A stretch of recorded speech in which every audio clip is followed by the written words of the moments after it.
1,00,000 మంది శివభక్తులతో కలిసి మహారుద్రాక్ష పూజలో పాల్గొనండి. వెంటనే కాల్ చేసి మీ పేరును నమోదు చేసుకోండి.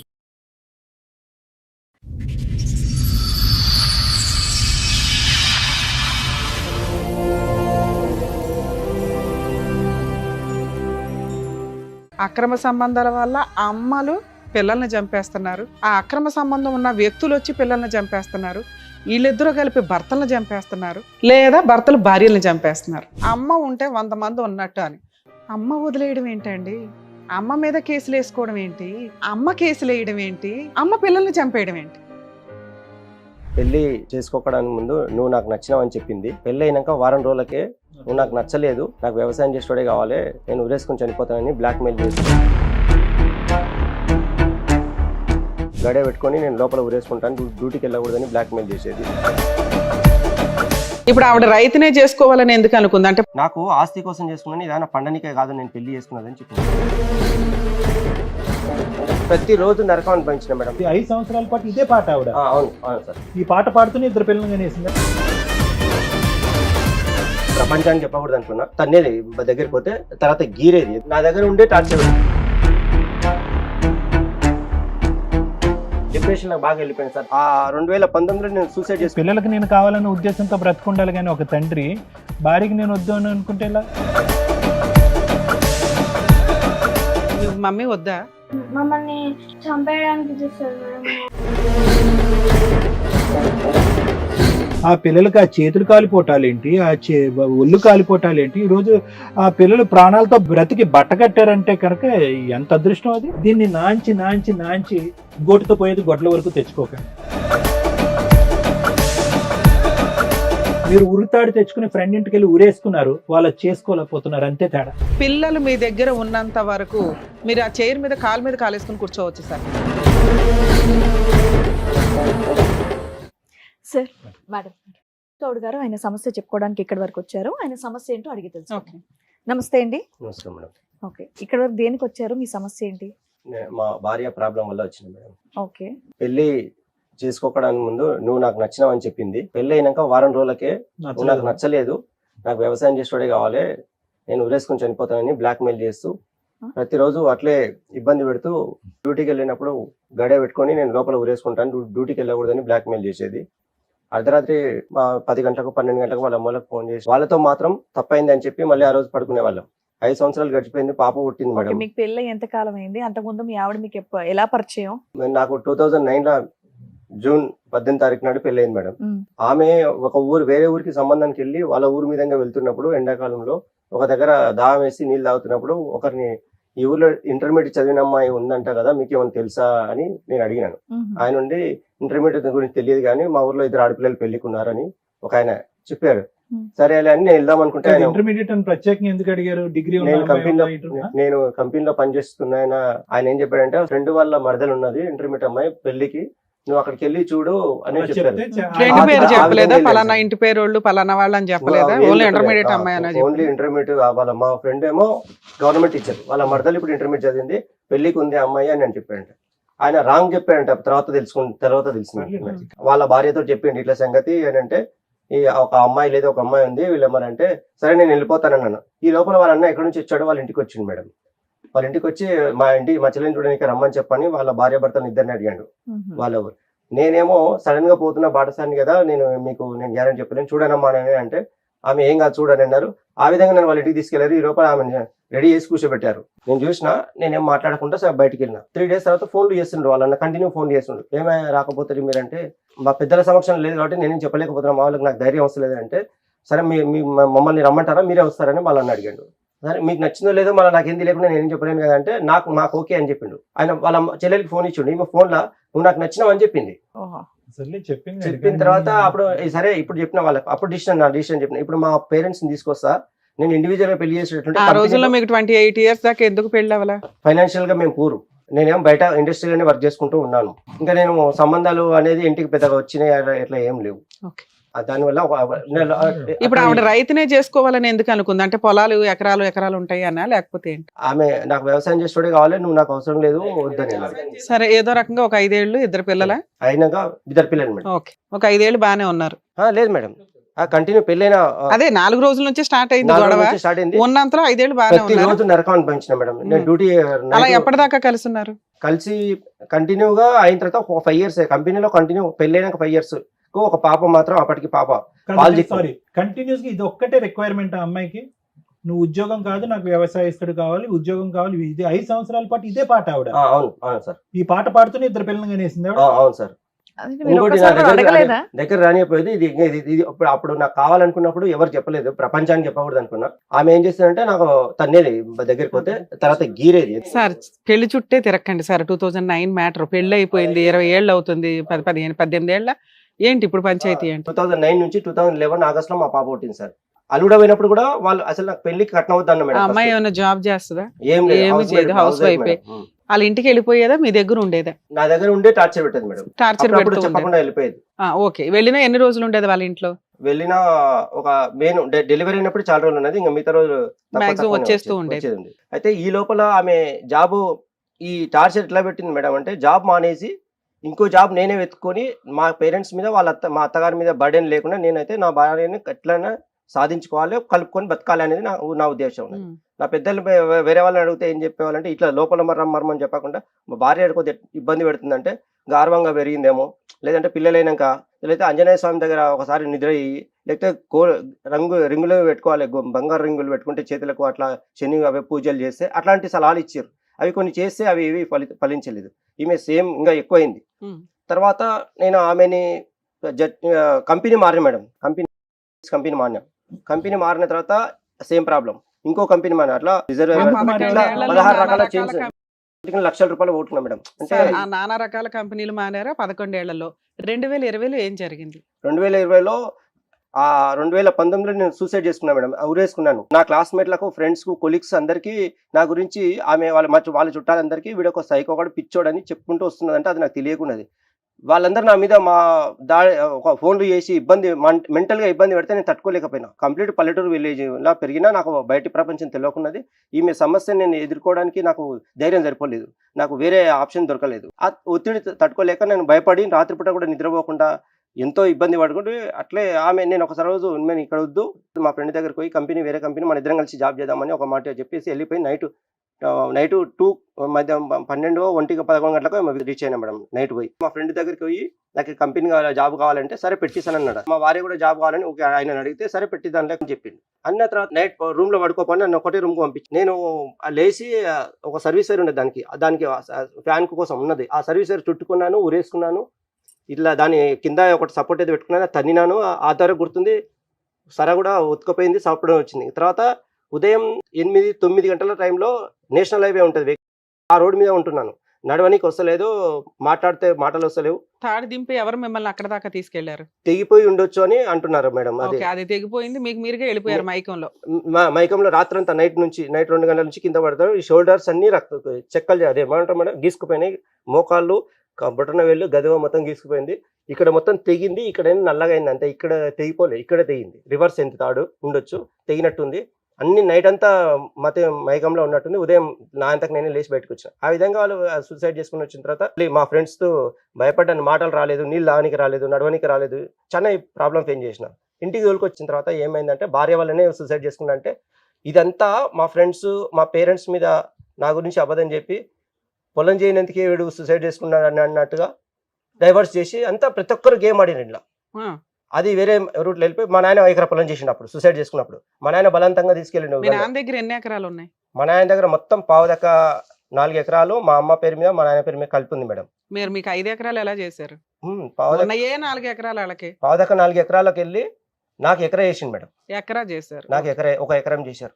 ఒక ఎకరం చేసిన తర్వాత అప్పుడు ఆ టైంలో బలవంతంగా చేశారు వాళ్ళు, తీసుకెళ్ళి కలవకూడదు తీసుకెళ్ళి. చేసిన తర్వాత నేను వద్దని చెప్పిన, పొలం చేయకూడదు నాకు ఈ టైంలో, అయినా చేసిర్రు. నాకు అదే సెట్ కాలే. పిల్లలు ఉన్నారు కదండి, ఆ టైంలో మీరు సూసైడ్ అటెంప్ట్ కారణం ఏంటి అంటే ఒత్తిడి ఆవిడకి మీరు అక్కర్లేదు, పిల్లలకి మీరు కావాలని పిల్లలకి నేను కావాలనే ఉద్దేశంతో బ్రతుకుండాలి. కానీ ఒక తండ్రి భార్యకి నేను వద్దు అని అనుకుంటే ఎలా? అప్పుడు నాకు ధైర్యం. సరే, మీరు సూసైడ్ చేసుకున్నారని అలిగి వెళ్ళిపోయిందా, పోట్లాడి వెళ్ళిపోయిందా? ఆమె వెళ్ళిపోలేదు. మరి 2020లో ఎందుకు వెళ్ళిపోయింది సార్? అది అడిగాను ఇందాక. సూసైడ్ చేసుకున్నాక మా ఊరి, అక్కడ నుంచి మా ఊరికి ఒక ఎకరం పొలం కూడా వచ్చింది.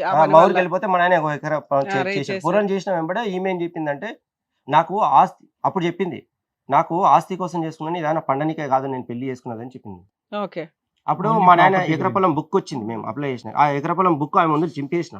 గబుకుని మీ నాన్న ఇస్తుంటే బలవంతంగా ఇవ్వడం ఏంటి? ఇష్టంగా ఇచ్చాడు ఆయన, కొడుకు కాపురం బాగుండాలి అని. అది బలవంతంగా ఇవ్వడం ఏంటి? 40 లక్షలు ఆస్తి వస్తుంటే వద్దని బుక్ చింపుతారా? నేను ఆస్తి కోసమే చేసుకున్నాను, నేను ఇవన్నీ నువ్వు నాకు వద్దు అని అన్నది. అట్లా నేను ఇన్సల్ట్ గా ఫీల్ అయిపోయి, నాకు ఆస్తి కాదు నువ్వే ముఖ్యం, నాకు ఆస్తి ముఖ్యం కాదు, మా అమ్మ నాయన ఉన్నంత వరకు ఆస్తి వాళ్ళ పేరు మీద ఉండాలి అన్నట్టుగా నేను అంటే కూడా ఆమె ఒప్పుకుంటలేదు. అప్పుడు నేను నీకు చింపేసి కూడా నాకు తట్టుకోలేకపోయాను ఆ మాట. చింపేశారని అలిగి వెళ్ళిపోయిందా? ఆమె అలిగి వెళ్ళిపోయాను మేడం. చింపేసిన తర్వాత ఆమె వాళ్ళన్న 2-3 డేస్కి వాళ్ళన్న నువ్వు నీ చుట్టుముట్టు 20 నెంబర్లు ఉన్నాయి, ఫోన్ నెంబర్లు నీ ఇంటి చుట్టుముట్టు, నిన్ను సావగా ఆయన పచ్చి బూతులు తిట్టుకుంటా నేను చంపేస్తాము. తర్వాత ఆయనంత కానీ నేను రెచ్చకూడదు, మా చెల్లెలకి ఏమైనా అయిందంటే కనుక నువ్వు ఉండవు అంటే, అసలు మీ చెల్లెలకి ఏమవుతుంది, ఇదేంది ఇది బ్లాక్ మెయిల్ అని చెప్పేసి ఆమె మీరు సూసైడ్ అటెంప్ట్ చేసుకున్నారని మీ ఆవిడకి తెలుసా? తెలుసు. వాళ్ళ ఇంటికి తీసుకొచ్చేటప్పుడు మా ఫ్రెండ్స్ మధ్యలో మా ఫ్రెండ్ది ఒకటి కంపెనీ ఉంది మీరు మేడం. సూసైడ్ చేసుకునే రోజు మీ ఆవిడ ఇంట్లోనే ఉందా? ఇక్కడ నుంచి వికారాబాద్ పోయినా మేడం, ఆమె చెప్పి ఫ్రెండ్ ఇంట్లో చేసుకున్నాడు. ఓకే. అయిన తర్వాత నేను మా ఊర్లో ఆమె ఏం చెప్పిందంటే, వాళ్ళన్న ఇంకా డైలీ వాళ్ళ తమ్ముడు కంటిన్యూ ఫోన్ చేయడం, మా ఫ్రెండ్స్ అందరూ ఫోన్ చేయడం, నన్ను టార్చర్ చేస్తుంటారు కంటిన్యూ. మిమ్మల్ని, నన్ను మీ ఫ్రెండ్స్ మిమ్మల్ని, మీ పేరెంట్స్ మిమ్మల్ని, మీ వైఫ్ మిమ్మల్ని, మీ చుట్టాలు మిమ్మల్ని టార్చర్ చేస్తున్నారు. ఒక ఫ్రెండ్సే, మా 2-3 ఫ్రెండ్స్, అందులో మా క్లోజ్ ఫ్రెండ్ దగ్గర ఈమె ఎక్కువ పోయేదంట. అంటే ప్రతి ఒక్కరికి నా గురించి నెగిటివ్ చెప్తూనే ఉన్నది కంటిన్యూగానే, నాకు తెలిసింది. ఈ లాస్ట్ రోజు ఏం జరిగి ఆవిడ వెళ్ళిపోయింది ఇంట్లో నుంచి?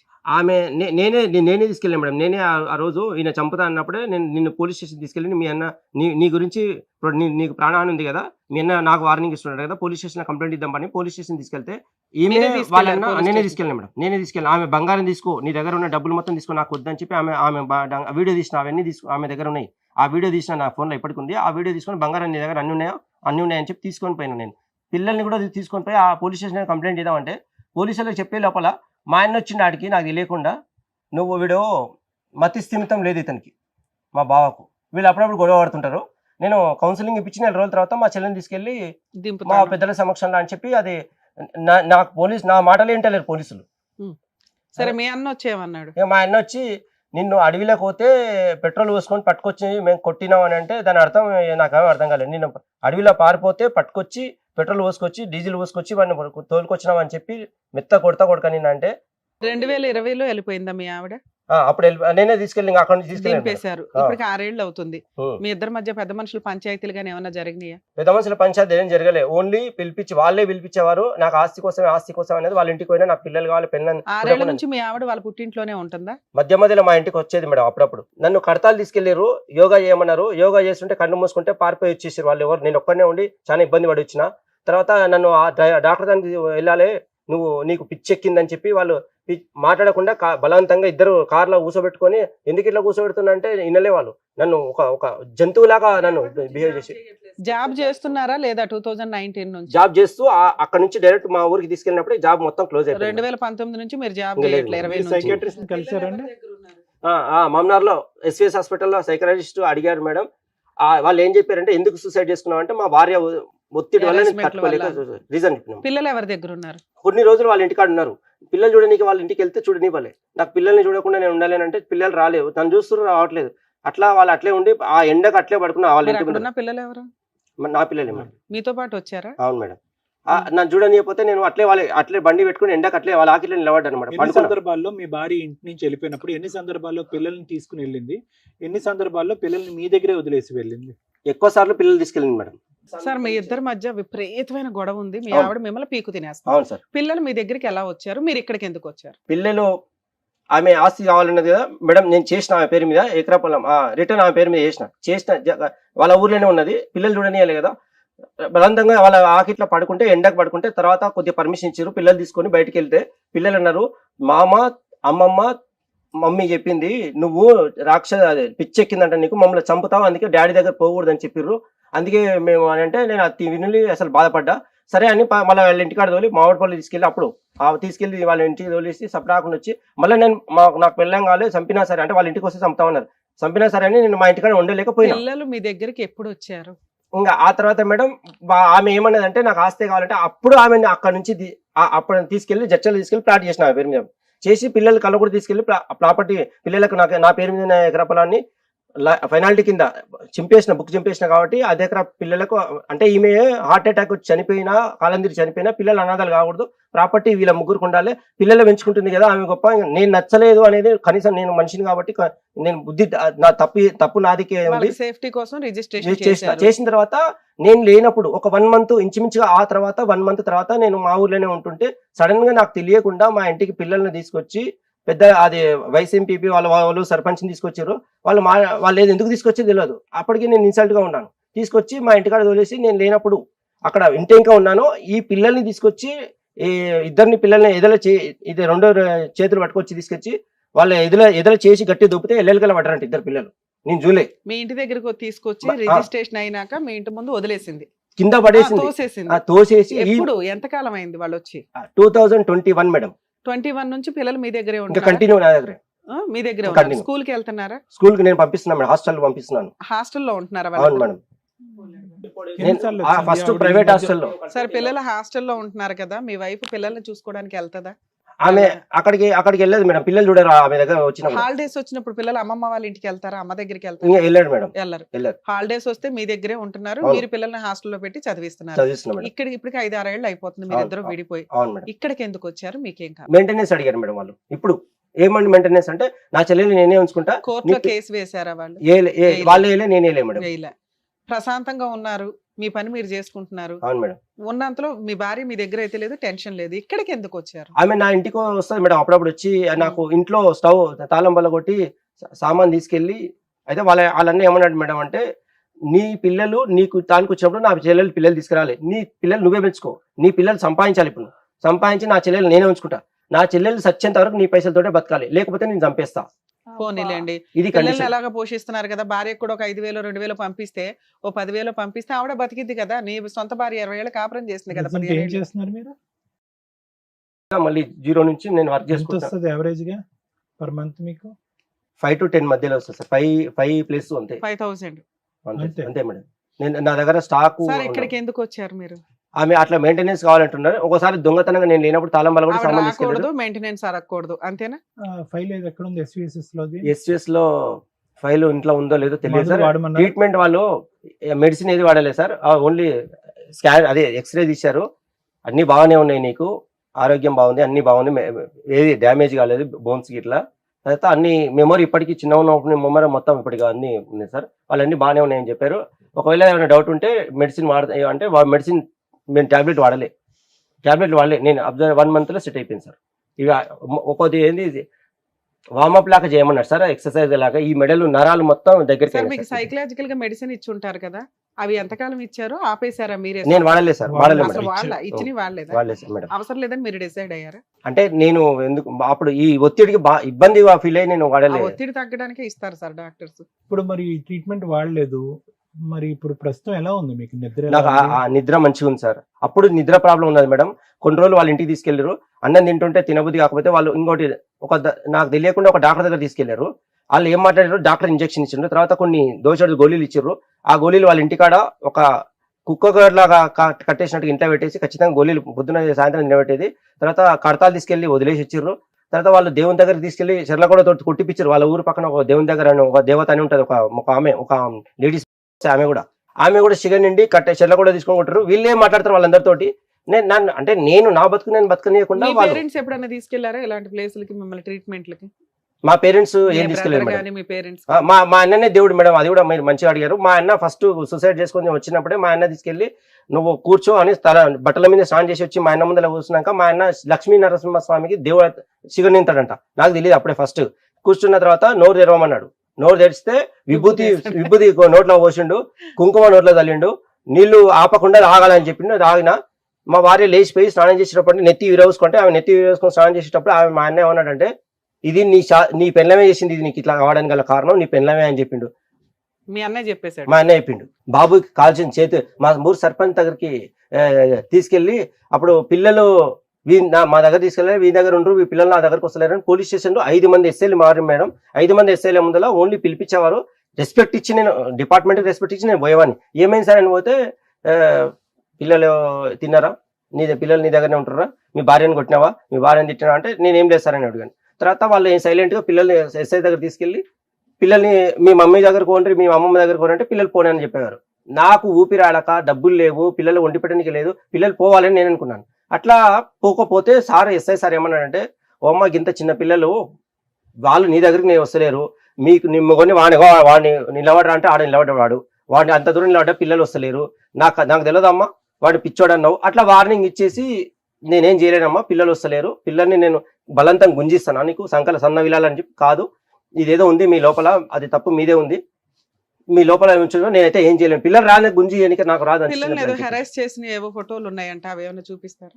సర్పంచ్ దగ్గర, మా ఊరు సర్పంచ్ దగ్గరికి వచ్చి పిలిపించి ఈ పిల్లలు కావాలంటే పిల్లలు పోతలేరు, పోకుండా నా దగ్గర గురికొస్తారు, వాళ్ళ దగ్గర కూర్చోని పట్టుకొని పిల్లలు పట్టుకొని గుంజుకపోదాం అనుకుంటారు వాళ్ళు, పిల్లలు వాళ్ళు ఏడ్చిర్రు. ఒకసారి మీ పిల్లల్ని పిలవండి, ఒక నిమిషం మాట్లాడదాం, ఎందుకంటే అంత కాలింది ఆ పిల్లలు ఎందుకు మీరే కావాలంటే కంప్లీట్ గా నేనే ట్రీట్మెంట్ చేసిన, ఆమె ముట్టుకోలే పిల్లల్ని. రమ్మనండి సార్.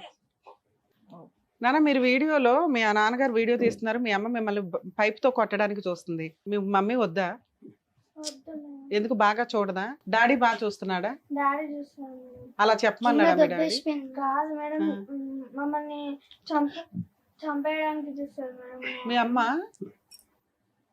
మా డాడీ ఏమన్నా అట్లా ఫ్రూట్స్ ఇవన్నీ తెస్తే పిల్లలకి ఎందుకు తెస్తామని మా డాడీని తిరుగుతుంది మేడం. మళ్ళీ మీకు ఇవన్నీ తెలుసా? మా ముందరే మా మమ్మీ తిడుతుంది మేడం మా డాడీని. సరే నాన్న, మిమ్మల్ని అంత అడగకూడదు. ద థింగ్ ఇస్ 2009 లో మీ మ్యారేజ్ అయింది కదా, అవును అంతే సార్. కదా? అవును ఓకే ఓకే. మీరు పెళ్లి చేసుకున్నటువంటి పద్ధతి విధానము, ఒక 28 సంవత్సరాల వ్యక్తి ఒక పెళ్లి జీవితాంతం, అప్పటి వరకు పెళ్లి కుదరలేదు, రకరకాల పరిస్థితుల వల్ల పెళ్లి సంబంధాలు రాలేదు అనేటటువంటి వ్యక్తి ఒక సంబంధం చూసుకుని ఒక జీవిత ప్రయాణం మొదలుపెట్టి ఒక జీవిత భాగస్వామిని ఎంచుకోవాల్సినప్పుడు అతను దానికి మించినటువంటి పరీక్ష అంటూ ఏది ఉండదు. అటువంటి పరీక్షలో మీరు ఎలా వెళ్ళారంటే కనుక ఏదో ఒక సినిమాకు మార్కెట్కు వెళ్తున్నట్టుగా వెళ్ళి బండి అక్కడ ఆపి, ఇక్కడ ఇంటర్మీడియట్ చదివే అమ్మాయి ఎక్కడన్నా ఉందా అని చూడండి, ఏదన్నా అడుగుతారు చూడండి, ఇక్కడ ఏమన్నా డ్రింక్ దొరుకుతుందా, ఇక్కడ ఎక్కడన్నా దగ్గరికి భోజనం హోటల్ ఉందా అన్నట్టుగా ఒక గట్టిగా అరిచి, ఒక బాబు ఆ మూల మీద ఒక అమ్మాయి ఉంటుందంటే చూడండి అంటే ఎలా ఉందండి ఇది? వినటానికి ఎలా ఉంది? ఎంత విచిత్ర విడ్డూరంగా ఉంది. ఎవరు గొంత ఎవరు తవ్వుకున్నారు? ఆ పిల్లలకి ఆ చేతులు కాలిపోటాలేంటి, ఒళ్ళు కాలిపోటాలేంటి? ఈరోజు ఆ పిల్లలు ప్రాణాలతో బ్రతికి బట్ట కట్టారంటే కనుక ఎంత అదృష్టం అది. ఎవరి తప్పు ఎవరిది ఒప్పు అని వదిలేసేయండి, వెళ్తారా అక్కడ ఏమొచ్చి ఒక గంట సేపు వాళ్ళు టైం ఇచ్చి అమ్మాయికి స్నానం చేసి మీ కళ్ళు ఎదురుకుంటే పెళ్లి చూపులను కూర్చోబెడతారా? సై అంటే సై అన్నట్టుగా మీరు పెళ్లి చేసుకుంటారా? అసలు ఏమన్నా అర్థం ఉందండి? ఓకే, లేదు మనకి. ఎందుకంటే ఇక్కడ ఒక సైడ్ ఆఫ్ ద స్టోరీయే కనిపిస్తుంది, రెండో సైడ్ ఆఫ్ ద స్టోరీ కనిపించట్లేదు. రెండో side first part of the story ఎంత ఆశ్చర్యంగా అనిపిస్తుందో పెళ్లి చేసుకునేటువంటి విధి విధానం. Second half of the story పెళ్ళైనటువంటి వారం రోజుల్లోనే శారీరకంగా అమ్మాయి నాకు కోఆపరేట్ చేసేది కాదు, పగలనక రాత్రి అనక నువ్వు రైతు అయితే కనుక నాకు ఇష్టం, నువ్వేమొచ్చి రైతు కాదు కాబట్టి నువ్వు నాకు వద్దు అని చెప్పి మిమ్మల్ని హింస పెట్టి బాధ పెట్టి, ఏది పెళ్ళైనటువంటి వారం రోజులకి హింస పెట్టి 5 సంవత్సరాల పాటు అదే పద్ధతిలో హింస పెడుతూ కేవలం నేను నీ జీవితంలోకి ఎంటర్ అయింది ఒకే ఒక కారణం ఏంటంటే నీ ఆస్తి కాజేయటానికి అని చెప్పేటటువంటి కథ ఏదైతే ఉందో వాస్తవం ఉంటే ఉండొచ్చు, కానీ మళ్ళీ నేను ఏం చెప్తున్నానంటే second half of the story మనకు తెలియదు ఇక్కడ. ఓకే, ఎందుకు అంటే కనుక ఈరోజు ఒక్కర్లే వచ్చారు. ఎవరు వచ్చారు? రమేష్ గారు అతని 2 పిల్లలతో పాటు వచ్చారు. ఎవరు రాలే. అన్న లేడు, అమ్మ లేదు, అక్క లేదు, చెల్లి లేదు, తండ్రి లేదు, ఇటు లేదు. అటువైపు వాళ్ళు ఎలాగ రాలేండి, అటువైపు వాళ్ళు వస్తే కనుక ఇంకో విధంగా ఉంటుంది ఇక్కడ కదా. 2 పిల్లలు వచ్చారు మీతో పాటు. ఎందుకు వచ్చారు 2 పిల్లలు అంటే కనుక ఈరోజు ఆ పిల్లలకి దిక్కుమొక్కు లేక వచ్చారు మీతో పాటు.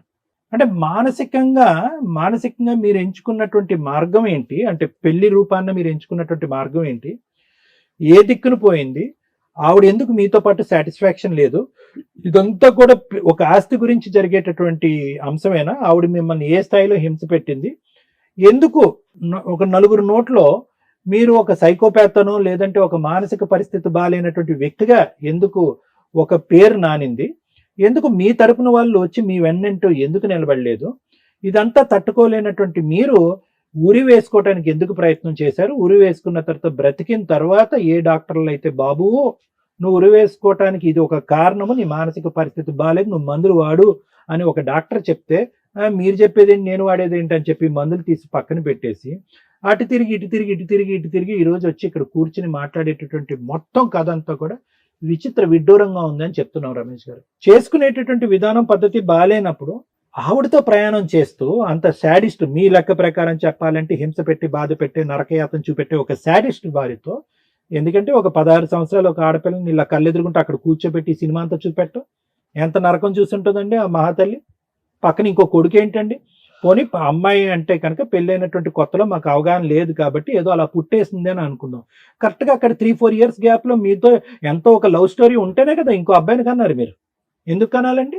ఒక్క రోజైనా కూడా మీరు ఆ అమ్మాయితో పాటు సుఖపడాము అనే మాట అన్నారా? సహజంగా ఇక్కడికి చాలా మంది కేసులు వస్తాయి మేడం. ఫస్ట్ 3 ఇయర్స్ బాగానే ఉండేదండి, తర్వాత 4 ఇయర్స్ బాగానే ఉండేదని అండి. ఇదేంటి మ్యారేజ్ మోటార్ సైకిల్ మీద వెళ్ళి పెళ్లి చూపులు చూసి వచ్చి పెళ్లి చేసుకున్న మీరు ఆ తర్వాత ఒక్క రోజు కూడా సుఖపడలేదని అంటాం ఏంటి? మీ ఎస్టిమేట్ తప్ప, లేదా ఆ అమ్మాయి మొత్తం ముసుగు కప్పుకుని వచ్చి మీ ఎదురుగుంట కూర్చుందా? ఒకప్పుడు ముసుగు కప్పుకుని కూర్చుని మోసం చేసే వ్యక్తిత్వం ఉండేటటువంటి వ్యక్తితో 16 సంవత్సరాలు 12 సంవత్సరాలు ఎందుకు కాపురం చేశారు? 2 పిల్లల్ని ఎందుకు అన్నారు? ఊరేసుకునే పరిస్థితి వరకు ఎందుకు వచ్చింది? ఎక్కడో సాగరం పచ్చు కదా, గుడ్ బై చెప్పొచ్చు కదా, బాయ్ బాయ్ చెప్పొచ్చు కదా. ఇప్పుడు ఉన్న సిచ్యువేషన్ ఏంటంటే వెళ్ళిపోయింది ఆవిడ. ఇప్పుడు ఈ స్టోరీ ఎప్పుడో క్లోజ్ అయిపోయింది. ఇక్కడ మొత్తం హైలైట్ ఏదైనా సెన్సేషన్ ఉంది అంటే కనుక ఈ స్టోరీలో ఆ పిల్లల్ని మీ ఇద్దరి దగ్గర పెట్టుకోకుండా ఒక హాస్టల్లో చదివించడం అనేది నేను ఆనందపడేటటువంటి అంశం. ఏదో 2-3 వీడియో రికార్డింగ్లు చూపెట్టారు మీరు. ఆ అమ్మాయి తీయాలంటే 10 రికార్డింగ్లు తీయచ్చు. దాన్ని బట్టి మనం ముందుకు వెళ్ళేటటువంటి అవకాశం లేదు, అవసరం లేదు. ఆ అమ్మాయి ఇలా కర్ర పట్టుకుని ఇలా వస్తుంటే పిల్లలు కొట్టేటటువంటి అంశాన్ని వీడియో రికార్డింగ్ తీశారు మీరు. ఆ అమ్మాయి ఇలా చేతితో కొట్టేసింది. అలాంటివి ఆ అమ్మాయి కూడా రికార్డ్ చేయాలంటే ఒక 10-12 రికార్డ్ చేయొచ్చు. ఆధారం ఉంటే ఒకటి, దొరికితే దొంగ, దొరకపోతే దొర. అలా వద్దు, అవి మనం మాట్లాడుకోవద్దు. ఈరోజు మీరు ఇక్కడ వచ్చి కూర్చున్నారు, పిల్లల్ని ఒక హాస్టల్లో చదివిస్తున్నారు. ఏం చేయగలం ఇక్కడ? ఈ సిచ్యువేషన్లో ఎవరు మాత్రం ఎటువంటి సొల్యూషన్ చూపెట్టగలరు? మీరు వచ్చి సింపుల్గా ఇక్కడ కూర్చోబెట్టి చెప్తున్నారు ఏంటంటే ఏమంటే ఆ పిల్లల మటుకు పిల్లలు ఉన్నారు, ఆ పిల్లల పోషణ అయితే నేను చూసుకుంటాను, తల్లిగా ఆవిడకి అర్హత లేదు కాబట్టి పిల్లల్ని నా దగ్గర పెట్టుకుంటానంటే ఆవిడ కర్కటత్వం అనేటటువంటిది, కఠినత్వం అనేది మనకు ఆల్రెడీ కనిపిస్తూనే ఉంది. పిల్లల్ని వదిలేసి ఇక్కడ ఉంచడం అనేది. ఎందుకంటే ఆ పిల్లలే నువ్వు మా తల్లి కాదు, నువ్వు మా తల్లి కాదు, గుడ్ బై అంటున్నారు కాబట్టి. ఏం కావాలి మీకు ఇక్కడ? ఈ సమస్యకి పరిష్కారం ఏమని చెప్తాం? ఒకటే అంశం గుర్తుపెట్టుకోండి, మీరు సంపాదించేది 5,000 10,000 వాళ్ళేం మీ మెడ పట్టుకుని ఏమి అడగట్లే.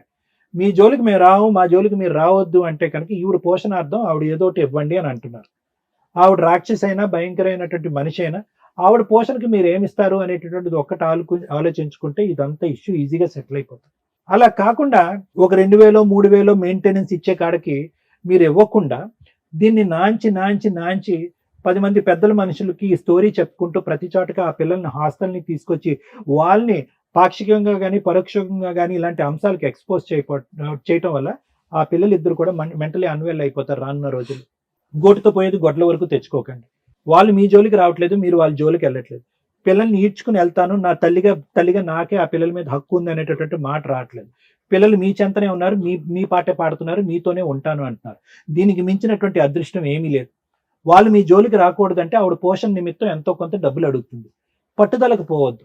ఈ కథ 10 మంది దగ్గర చెప్పుకున్నంత మాత్రాన నువ్వే పిచ్చాడురా రమేష్ వెళ్ళి ట్రీట్మెంట్ తీసుకో అనేటటువంటి మాట పదే మీకు వినిపిస్తుంది తప్ప ఇంకొకటి వినిపించదు. నాకేమనిపిస్తుంది అంటే నిజంగా ఆ ఉరి వేసుకోక ముందు కూడా మీరు ఒక డిప్రెషన్లో ఉన్నారు, వేసుకున్న తర్వాత ఇంకా డిప్రెషన్లోకి వెళ్ళిపోయారు. దానికి ఆవిడ కారణమా ఎవరు కారణం అనేది అది మీ మనస్సాక్షికి, మీ అంతరాత్మకు నేను వదిలేస్తున్నాను. నేను ఎందుకు ఒక సైకియాట్రిస్ట్కి, ఒక డాక్టర్గా ఎందుకు ఇంత వివరణ ఇస్తున్నానంటే ఎంత మెయింటెనెన్స్ ఇస్తారు, ఎప్పుడు ఇస్తారు, విడాకులు ఎలా తీసుకోవాలనే సబ్జెక్ట్ నాది కాదు. అదంతా కోర్టు పరంగా లాయర్ మేడం చెప్తారు. నేనేమంటున్నానంటే వన్ అండ్ ఓన్లీ టార్గెట్ మీకు ఈ జీవితంలో ఏదైతే ఉందో 16 సంవత్సరాలు ఒక ఆడపిల్లని భయంకరమైనటువంటి టార్చర్కి, చూడకూడనటువంటి సన్నివేశాలకి, సిచ్యువేషన్కి ఎక్స్పోజ్ చేశారు. మీరు ఉరితాడి తెచ్చుకుని ఫ్రెండ్ ఇంటికి వెళ్ళి ఉరేసుకున్నారు, వాళ్ళు చేసుకోలేకపోతున్నారు, అంతే తేడా. వాళ్ళు ఈ నరకాన్ని జీవితాంతం స్మరించుకోకుండా ఉండాలి అంటే కనుక ఒక తండ్రి మానసికంగా ఒక స్థైర్యం, ధైర్యం ఉండేటటువంటి తండ్రిగా మీరు మారటం చాలా ఇంపార్టెంట్. మంచైనా చెడైనా, కష్టమైనా నష్టమైనా పిల్లలు మీలోనే చూపెట్టుకుంటున్నారు. మీరు ఇలా డీలా పడిపోయి ఒక దిగ్భ్రాంతితో, ఒక బాధతో ఎవరు కనిపిస్తే ఎవరో ఒకరు ఆదుకుంటారు, కాపాడుకుంటారని ఎవరికి వాళ్ళు స్టోరీ చెప్తూ ఆ పిల్లలిద్దరిని ఎడం వైపు కుడివైపు సాక్షులుగా పెట్టుకుంటూ వదిలేసేయండి ఈ సబ్జెక్ట్. ఆ అమ్మాయి మీ జుట్టు పట్టుకుని వచ్చి నాకు XYZ కావాలి అని అనట్లేదు. దీనికి మించి 100 రెట్లు గుంతమ కోరికలు కోరుతారు. ఇంతకంటే దారుణమైనటువంటి పరిస్థితుల్లోకి ఒక మగాన్ని ఈడ్చినటువంటి సన్నివేశాలు, సందర్భాలు మా టీం మేము ఇక్కడ చూసాం. ఆ అమ్మాయి కేవలం నా పోషణ గురించి చెప్తుంది, నాకు పోషణ నిమిత్తం ఇంత పడేసే, నీ దారి నువ్వు చూసుకొని నీ పిల్లల జోలికి కూడా రానంటుంది. ఆవిడ బ్రహ్మరాక్షసే అనుకుందాం కాసేపు. బ్రహ్మరాక్షసి కోరుకునేటటువంటి కోరిక ఆవగంజంతా. అది పడేసి మీ జీవితంలో మీరు సుఖపడేటటువంటి మార్గాలు ఎత్తుక్కోండి. మీరు మనోధైర్యాన్ని పెంపొందించుకునే ఆలోచనలో ఉండండి. మీకు ఏదైనా సైకలాజికల్గా ట్రీట్మెంట్ ఇవ్వాలంటే అది ఇవ్వడానికి నేను కూడా రెడీగా ఉన్నాను. మీరు పిచ్చోకిచ్చోని కాదు, మానసిక స్థైర్యం గురించి ఆ పిల్లలతో పాటు మీరు జీవితాంతం ముందుకు ప్రయాణం చేయాలంటే దానికి హెల్ప్ఫుల్గా నేను ట్రీట్మెంట్ ఇస్తాను అంటున్నాను. Thank you sir. ఒక్క సెకండ్ మేడం, ల్యాండ్ ఆమె ఫస్ట్ ఆమె పేరు మీద చేసిన, ఆమె నాకు వద్దు నువ్వు అని అంటే ఆస్తి నేను ఆ ప్లాట్ నా పేరు మీద చేసుకుంటా అంటే జడ్చలోనే రిజిస్ట్రేషన్ చేసుకున్నా, సరే చేసుకో నాకు నువ్వు వద్దు నీ ఆస్తి వద్దు అన్నది. తర్వాత ఆమె ప్రాపర్టీ కావాలనుకున్నప్పుడు ఈ ప్లాట్ ఇంకసీరి ఆమె కోరినప్పుడు ప్లాట్ రివర్స్ ఆమె పేరు మీద చేసిన మేడం. అది 8 లక్షలు అడిగినందుకు ఇప్పుడు 15 lakhs ప్రాపర్టీ ఉంటుంది, అది నా సొంతం ప్లాట్, అది ఆమెకి ఇచ్చిన. కానీ దాన్ని మీరు ఏ విధంగా అది ఆమె కోరిక ప్రకారం అది ఒప్పందం అంటే నా దృష్టిలో అలా వాల్యూ సరిపోయిందని నేను అనుకుంటున్నాను. కానీ మళ్ళీ లైఫ్ టైం మెయింటెనెన్స్ అది కూడా సరిపోదు, మాకు లిక్విడ్ మాకు ఇయ్యలే, మా అన్నకు తల్లికి ఇయ్యలే. కాబట్టి మెయింటెనెన్స్ అదనంగా కావాలంటే నీ దగ్గర ఎంత అడిగినా అంత ఇస్తావు, నువ్వు ప్రాణం చివరి రక్తం పట్టు కూడా మేము దావుతాం అనేది వాళ్ళ కాన్సెప్ట్ అనేది నాకు అర్థమైంది మేడం. సార్ అంతసేపు మీకోసం మాట్లాడారు సార్, మీరు మీకేం కావాలో అడుగుతున్నారు నన్ను. విపరీతమైన వ్యక్తిగత స్వేచ్ఛ, విపరీతమైన మోసాలు, విపరీతమైన అబద్ధాలు, విపరీతమైన క్రైమ్, విపరీతమైన సైకలాజికల్ ప్రాబ్లమ్స్. ఎటెళ్ళిపోతుంది సొసైటీ? ఎవరు కంట్రోల్ చేయాలి వీళ్ళని? సోషల్ మీడియాలో మీరు చూస్తున్నారు ఎన్ని చీటింగ్స్ జరుగుతున్నాయో, ఎంత అడ్డంగా మోసం చేసేస్తున్నారు. సైబర్ క్రైమ్ మీరు చూస్తున్నారు ఏ రకంగా మోసాలు జరుగుతున్నాయో. పరిచయాలు పెట్టుకొని అమ్మాయిలను అబ్బాయిలు వాడుకోవడం, అబ్బాయిల్ని అమ్మాయిలు వాడుకోవడం, బ్లాక్మెయిల్ చేయడం అనేది ఈజీగా నడుస్తుంది. రెండు వైపులా ఎవ్వరు తగ్గట్ల. ఫ్యామిలీ మ్యాటర్స్లో ఇంకొంచెం స్టెప్ ముందుకెళ్లారు. మేము ఇప్పటిదాకా కాపాడుతున్నది కుటుంబ వ్యవస్థని, సర్వనాశనం అయిపోయింది. ఎవరు దీన్ని ఎలా చేశారు అనేది ఒక క్వశ్చన్ మార్క్గా స్టార్ట్ అవుతుంది. కుటుంబ వ్యవస్థలో ఇప్పటిదాకా కనీసం కొంత మాట్లాడగలిగేది తల్లులు పిల్లల్ని బాగా చూస్తారు. నేను రిపీటెడ్గా ఒక డైలాగ్ అంట, అమ్మ ఉంటే 100 మంది ఉన్నట్టు అని. అమ్మ ఉంటుందా లేదా, అమ్మ ఉంటే భయమా అనే స్టేజ్లో ఈ మధ్య కొన్ని ఎపిసోడ్స్ నడుస్తున్నాయి. అమ్మ వదిలేయడం ఏంటండి, అమ్మ మీద కేసులు వేసుకోవడం ఏంటి, అమ్మ కేసులు వేయడం ఏంటి, అమ్మ పిల్లల్ని చంపేయడం ఏంటి? పర్సంటేజ్లు ఇలా పెరుగుతున్నాయి. మనం మాట్లాడుకుంటానే ఉన్నాం, పర్సంటేజ్లు విపరీతంగా పెరుగుతున్నాయి. అక్రమ సంబంధాల వల్ల అమ్మలు పిల్లల్ని చంపేస్తున్నారు, ఆ అక్రమ సంబంధం ఉన్న వ్యక్తులు వచ్చి పిల్లల్ని చంపేస్తున్నారు, వీళ్ళిద్దరూ కలిపి భర్తలను చంపేస్తున్నారు, లేదా భర్తలు భార్యలను చంపేస్తున్నారు. మా వంతు ప్రయత్నం మేము చేస్తున్నాం సుమన్ టీవీ కార్యక్రమం ద్వారా కుటుంబ వ్యవస్థని కాపాడడానికి. ఒకవేళ సొసైటీ చెయ్యి దాటిపోయి మా దాకా వచ్చినప్పుడు మేము కాపాడాలని అనుకున్నాక మా చెయ్యి దాటిపోయి అవతలకి వెళ్తే కాపాడాల్సింది law and order. Law and order change అవ్వకపోతే మనకి ఇండియన్ వ్యవస్థకి కుటుంబ వ్యవస్థ అని ఓ రెస్పెక్ట్ ఉందో చూసారా, తుడిచిపెట్టుకుపోద్ది. ఈ రోజున రిలేషన్స్కి ఒక భార్య, భర్త, అత్త, కోడలు, మరుదులు, మా బావలు, ఆడబడుచులు ఇట్లాంటివి దొబ్బి అవతల పోయినాయి. అసలు అవి చెప్పుకోవడానికి కొన్ని రోజులు రికార్డు బుక్కుల్లో ఎత్తుక్కోవాలో ఏంటో. కొత్త కొత్త రిలేషన్స్, డేకి ఒక రిలేషన్ వస్తుంది. అంకుల్స్తో ఒక రిలేషన్, ఫ్రెండ్స్ ఒక రిలేషను, సమ్మర్కి ఒక రిలేషను, వింటర్కి ఒక రిలేషను. ఏం జనరేషన్స్ ఇవి? చెయ్యి దాటిపోతుంది గవర్నమెంట్ మీరు చూసుకోకపోతే. రేపటి రోజున మీరు ఏ ప్రజల కోసం ఈ పథకాలు తీసుకొస్తున్నారో, ఏ ప్రజల కోసం ఈ సాఫ్ట్వేర్లు, ఏఐలు తీసుకొస్తున్నారో ఆ ప్రజలే రేపటి రోజున యంత్రాలుగా మారి ఎందుకు పనికి రాకుండా అయిపోతారు. పొలిటికల్గా గవర్నమెంట్ కొంత చేంజ్ అయ్యి ప్రజల కోసం నిజంగా మీరు ఆలోచించాల్సి వస్తే, ప్రజల కష్టార్జితానికి, ప్రజల కుటుంబ వ్యవస్థకి, రిలేషన్స్కి ఇంపార్టెన్స్ ఇచ్చేలాగా కొంత చూస్తే మన సాంప్రదాయాల్లో చాలా మంచి విషయాలు ఉన్నాయి. వ్యవసాయం కానీ, టెక్నాలజీ కానీ, వస్తువులు పనులు చేసేవి కానీ, ఇవన్నీ ఆఫ్టర్ ఆల్ అయిపోయి మనుషులు టెంపరీ ఆలోచనలు, టెంపరీ ఆనందాలకి ముందుగా వెళ్ళిపోతూ సైకలాజికల్ ప్రాబ్లమ్స్ తోటి సూసైడ్లు చేసుకుంటున్న బ్యాచ్ విపరీతంగా పెరుగుతున్నారు. ఈ ప్రాబ్లమ్స్లో ఈ రోజున సఫర్ అవుతున్న వ్యక్తి ఒక తండ్రేనా, ఒక భర్తేనా, భార్య కూడా ఉందేమో అని నా డౌట్. రేపటి రోజున ఆ పిల్లలు కూడా యాడ్ అవుతారేమో అని నా డౌట్. ఎందుకంటే ఇది వీళ్ళ కుటుంబం, మాకు సంబంధం లేదు. కానీ వీళ్ళంతా మన సొసైటీలోనే ఉన్నారు.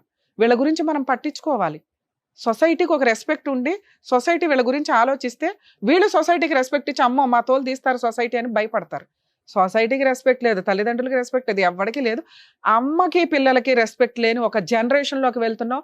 మాకు భయం వేస్తుంది, ఒళ్ళు జలదరిస్తుంది కూడా. ఏం చెప్పాలి ఇందులో? ఓపెన్గా కనిపిస్తుంది. అతను ఎంత డిప్రెషన్లో ఉన్నాడంటే డే 1 నుంచి భార్య అంటే ఒక ఇన్సెక్యూర్డ్ వస్తు. ఆమె వీడియోలు చూస్తే ఆమె ఈయనకంటే లీడర్షిప్లో ఉంది. ఎందుకు అంటే ఈయన డే 1 నుంచి చూపించిన నరకం మేబీ ఆ రేంజ్లో ఉన్నప్పుడు ఆ స్త్రీ కూడా అలాగే ఆలోచిస్తుంది. ఇంతేనా నా లైఫ్ అయిపోయింది. లిటరల్లీ ఒక అమ్మాయి లైఫ్ ఈయన స్పాయిల్ చేస్తే ఆవిడ ఓపిక పట్టక ఈయన లైఫ్ స్పాయిల్ చేసింది. వీళ్ళిద్దరూ సైకలాజికల్గా సొసైటీలో ఇండివిజువల్గా ఉంటే బాగుంటారేమో కానీ ఇద్దరు కలిసి ఉంటే సెట్ అయ్యే కాపురాలే కావు. ఎక్కడో అక్కడ స్టార్టింగ్లోనే ఈయనకు ఒక ట్రీట్మెంట్ ఇచ్చినప్పుడు మేబీ ఈయన మెడిసిన్స్ ఇవి వాడి ఉంటే భార్య వాల్యూ కుటుంబం వాల్యూ తెలిసేది. ఈ రోజున పిల్లలు తల్లిని అసహించుకుంటున్నారు. తల్లి పిల్లల్ని కొట్టేసి మీరు నాకు అవసరం వచ్చి అని వదిలేసింది. ఇదే చూస్తూ పిల్లలు పెరుగుతున్నారు. వీళ్ళిద్దరూ రేపొద్దుట పెళ్లిళ్ళు చేసుకుంటారు. ఏమవుతుందో ఆలోచించండి. మేమేనా ఎంతసేపు మాట్లాడేది, మేమేనా ఎంతసేపు మొత్తుకునేది? మీకు ఆ మాత్రం జ్ఞానం ఉండదు? మీ చుట్టుపక్కల ఏం జరుగుతుంది, వాళ్ళకి ఏం కష్టాలు వస్తుంది, ఒక మాట మంత్రంలా పనిచేస్తుంది. ఇక్కడ మేము ఈరోజు ఆయనకి ఇవ్వగలిగేది మాట మాత్రమే. ఎందుకంటే లీగాలిటీ లేదు, సైకలాజికల్ కౌన్సిలింగ్ తీసుకోవడానికి ఆయన రెడీగానూ లేరు. ఇంట్లో వాళ్ళే బోళ్ళంత ఖర్చు పెట్టి ఇస్తే కూడా ఆయన మెడిసిన్ వాళ్ళ. ఒకవేళ ఇలాంటి ప్రాబ్లంతో మీరుంటే నిజంగా నేను చాలా ఎపిసోడ్స్లో మొత్తుకుంటున్నానండి. జ్వరం వస్తే ఎలా వెళ్తారో, డిప్రెషన్ వచ్చింది మీ ఫ్రెండ్కి తీసుకెళ్ళండి, మీ భార్యకి తీసుకెళ్ళండి, మీ బ్రదర్కి తీసుకెళ్ళండి, మీ సిస్టర్కి తీసుకెళ్ళండి, మీకు నచ్చిన హాస్పిటల్స్కి తీసుకెళ్ళండి. మీ సరౌండింగ్స్లో ఉన్నాయి. వాళ్ళు మెడిసిన్ ఇచ్చారంటే నిద్రపోవడానికి ఇస్తారు. నాకున్న చిన్న నాలెడ్జ్ ప్రకారం మెడికల్గా నిద్రపోయారు అంటే 90% ప్రాబ్లమ్స్ క్లియర్ అవుతాయి. అమ్మో విపరీతంగా నిద్రపోతారండి. అరే అలా నిద్రపోకే ఆలోచన విధానాలు తేడాగా వస్తాయి. గట్టిగా 3 months హ్యాపీగా నిద్రపోయినాక మళ్ళీ మీరు క్యూర్ అయినాక అప్పుడు ఆలోచించండి ఏది మంచి ఏది చెడు అని. ప్లీజ్ సార్, మీ విషయంలో లీగాలిటీలో మీ ఆవిడకు ఉండే హక్కులు ఏంటో తెలుసుకుందాం ఫస్ట్. మీరు ఎంత అమాయకంగా ఉన్నారు అంటే మీకున్న ప్రాబ్లమ్ని నేను అమాయకత్వం అని మాట్లాడతాను. ప్రాబ్లం అది ఇందాక చెప్పేసాను ఏంటి అని. సార్ కూడా క్లియర్గా చెప్పారు. అయితే అలా చెప్తే బాగుండదు కాబట్టి అమాయకత్వం అనే అందం. మీ అమాయకత్వం ఏ రేంజ్లో ఉందో మీకు 0 marks పడితే మీ వైఫ్కి -, మార్కులు పడుతున్నాయి. ఎందుకంటే మీరు ఫ్యామిలీని రోడ్డు మీదకి తీసుకొచ్చేసారు. అందులో 2 పిల్లలు మీ వైపు ఉండడం వల్ల మీరు కనీసం 0 దగ్గర ఉన్నారు. లీగల్గా మీరు పర్ఫెక్ట్గా ఉన్నట్టు లెక్క. పిల్లలు మీ దగ్గర ఉన్నంత వరకు మీరు ఆ చైర్ మీద కాలేసుకుని కూర్చోవచ్చు సార్. నేను చెప్పేది వింటున్నారా? పిల్లలు మీ దగ్గర ఉన్నంత వరకు మీ వైఫ్ మీ మీద ఏ కేసులు వేసినా నిలబడవు. అని ఊది అవతల ఎదురు కానీ. అందులోనూ 5 years నుంచి పిల్లలు మీ దగ్గరే ఉన్నారు. ఇప్పుడు పిల్లల్ని పిలిచి మాట్లాడితే అమ్మో బాబోయ్ మాకు అమ్మ వద్దండి నాన్నే కావాలంటున్నారు. అక్కడ మీకు మార్క్స్ పడిపోయినాయి. లీగల్గా మార్క్స్ పడిపోయినాయి, మోరల్గా కూడా మార్క్స్ పడిపోయినాయి. మీకు మీ ఆవిడ వద్దు, ఇది కరెక్ట్ కాదు, మీ ఇద్దరిని కలపాలని భూప్రపంచంలో దయచేసి ఎవ్వరు అనుకోకండి. మీకు మీరు రియలైజ్ అయినప్పుడు ఆలోచిద్దాం. పిల్లలకి అవసరంలా మీ ఇద్దరు కలవటం ముఖ్యంగా మీకు అవసరంలా. ఎందుకంటే మీరు ఆవిడ అనే ఆలోచన వస్తుంటేనే ఒక రకంగా ఫీల్ అవుతున్నారు. ఒక రకమైన బాధ, ఒక రకమైన కక్ష, ఒక రకమైన కోపం. వద్దు. మనం వాళ్ళని కదుపుకుంటుంటే వాళ్ళు మన మీదకి వచ్చి గొడవ పడుతున్నారు. మనం కదుపుకోవద్దు. ఇప్పుడు నేను మీ ఆవిడతో ఫోన్ మాట్లాడవచ్చు, కానీ ఆవిడకి -, మార్క్స్ పడినాయి. నేను మాట్లాడగానే నేను వెళ్ళిపోయి వాళ్ళ అన్న వచ్చేసి అయ్యి మా చెల్లిని ఇట్లా అంటారా అని గబగబా తీసుకెళ్లి పోలీస్ స్టేషన్లో కూర్చుంటారు. 5 ఏళ్ల నుంచి వాళ్ళు మన మీద ఏ కంప్లైంట్లు ఇవ్వాల, ఏ కేసులు వేయలా. వాళ్ళకి తెలియదా మెయింటెనెన్స్ వస్తుందని? తెలుసు. కానీ వాళ్ళకి తెలుసు మేము మా సిస్టర్ని తీసుకొని అక్కడ కూర్చోబెడితే వాళ్ళ లాయర్ అంటే మీ లాయర్ వచ్చి మెడికల్ టెస్ట్కి వేస్తారు, ఓహో మైనస్. అలాగే పిల్లలు మీ దగ్గర ఉన్నారు, ప్లస్ మార్క్ వేస్తారు, ఓహో మనకి ఏమీ రాదు. ఎందుకు? కొంతకాలం రిలాక్స్ అవుదాం అని వాళ్ళు మేబీ ఉంచుంటారు. లేదా పిల్లలు మీ దగ్గర ఉన్నారు కాబట్టి పోనీలే ఆయన దగ్గర ఉన్నారు, ఆయనకు బాధ్యత తెలుస్తుంది, పిల్లల కోసం ఆయన మారతారేమో అని కూడా వాళ్ళు ఆగుండొచ్చు. కాబట్టి మనం లీగల్గా ఎంటర్ అయిపోయిన ఎత్తి మీదకి తెచ్చుకోవడం కంటే సైలెంట్ ఉండడం బెటర్. ఆవిడ ఇంటి మీదకి వచ్చినప్పుడు ఏదో సామాన్ తీసుకెళ్తుంది, మీ సొంత భార్య, మీ పిల్లలకి ఏ హక్కు ఉందో మీకే హక్కు ఉందో మీ ఆవిడకి కూడా అదే హక్కు ఉంది. మీరేమీ డైవర్స్ వేయలేదు, విడిపోలేదు ఇంకా. కాబట్టి వస్తుంది, తీసుకెళ్తుంది, రానివ్వండి. 3 వాళ్ళే ఫోన్ చేసి థ్రెట్ చేస్తున్నారా, మనం కదుపుకుంటుంటే థ్రెట్ చేస్తున్నారా? మనం కదిపాం, మీ కేసులో మనమే కదిపాం. మా ఇంటికి వచ్చి సామాన్ ఎందుకు తీసుకెళ్తుంది, మీ చెల్లి తోలు తీస్తా అటు అని మీరు ఏదో ఫోన్ చేస్తుంటారు. అరే మా చెల్లికి హక్కులు ఉంటారా, రమ్మను, మెయింటెనెన్స్ ఇమ్మను, పర్మనెంట్ ఎలిమినీ ఇవ్వమని. మీరు దానికి ఒక ఆన్సర్ చెప్తాను సార్. మనం కదుపుకోవద్దు, సైలెంట్ ఉండండి. మేడం పర్మనెంట్ ఎలిమినీకి నేను ఆల్రెడీ ఒక ప్రాపర్టీ ఇచ్చేసాను, నేను ఇంకా ఎందుకు ఇవ్వాలి, ఇవ్వద్దు, ఇవ్వమని ఏ కోర్టు చెప్పదు. అర్థమవుతుంది? పర్మనెంట్ ఎలిమినీ ఎప్పుడు ఇస్తాము అంటే ఫుల్ అండ్ ఫైనల్ సెటిల్మెంట్ చేసుకొని మ్యూచువల్ డైవర్స్ తీసుకునేటప్పుడు. ఓకే, ఈ కేసుల చుట్టూ తిరిగే కంటే ఒకవేళ ఆ అమ్మాయికి ఆల్రెడీ ఒక స్వీట్ బాక్స్ ఇచ్చేశారు, ఆ స్వీట్ బాక్స్ మీదే, అది కోర్టుకు కూడా తెలుసు. నెక్స్ట్ పిల్లల బాధ్యత మీరు తీసుకున్నారు, కోర్టు ప్రకారం ఆ అమ్మాయికి ఏమీ రావు. ఇవన్నీ ఎప్పుడు తెలుస్తాయి? ఈ కేసులు వేసినప్పుడు మీరు గెలుస్తారు, మీ లాయర్ ఛాలెంజ్ చేస్తారు, ఏమీ ఇవ్వద్దమ్మా అంటారు. 3 years ఫైటింగ్. మనం ఫిట్గా లేం కదా 3 years ఫైట్ చేయడానికి. అర్థమవుతుందా? అన్నీ మీరు గెలవటం కంటే ఆ రోజున వాళ్ళ కేసు వేసిన రోజున ₹1 ఇవ్వాల్సి వస్తే ఒక స్వీట్ బాక్స్ ఆల్రెడీ ఇచ్చారు, ఇంకో స్వీట్ తీసుకెళ్ళి ఇచ్చేసి పేడా వదిలించుకోండి. ఎందుకంటే ఆ అమ్మాయి అంటూ మీ లైఫ్లో లేకపోతే మీరు పర్ఫెక్ట్ జమ్. మీ అవసరం పిల్లలకు ఉంది, మీకు ఫిజికల్ నీడ్స్ అవసరం లేదు, ఒక ఉమెన్ అవసరం లేదు, వంట అవసరం లేదు, మీరే చేసుకుంటున్నారు, మీరే పిల్లల్ని చూసుకుంటున్నారు, పిల్లల హాలిడేస్కి మీ దగ్గరికే వస్తున్నారు. ఓకే, మీరు కదుపుకోకండి. వాళ్ళు లీగల్గా వెళ్ళిన రోజున ఓన్లీ ఆల్రెడీ స్వీట్ బాక్స్ ఇచ్చాను, పోని నా పిల్లల తల్లి ఒక స్వీట్ ఇద్దామని అనుకుంటే అనుకోండి. మనం కదుపుకొని ఇప్పుడు మీకు ఇట్లా కాదండి మీకు స్వీటే ఇస్తాడు ఏమి ఇవ్వడో అటు అని అనొద్దు. ఈ టైంలో మీకు లీగాలిటీ అవసరమే లేదు. వాళ్ళు వెళ్ళిన రోజు ఆలోచిద్దాం. ఒకవేళ అలాంటి ఒక టెన్షన్ వస్తే నియర్ బై అడ్వకేట్ని ఎవరైనా కాంటాక్ట్ అవ్వండి. వాళ్ళతో మా వాళ్ళతో మాట్లాడించినా నేను అందుబాటులో ఉంటాను. ఆ రోజు చూసుకుందాం. ఇప్పుడు కదుపుకోవద్దు, ఇప్పుడు ప్రశాంతంగా ఉండండి. Thank you. Thank you. Okay madam. Thank you.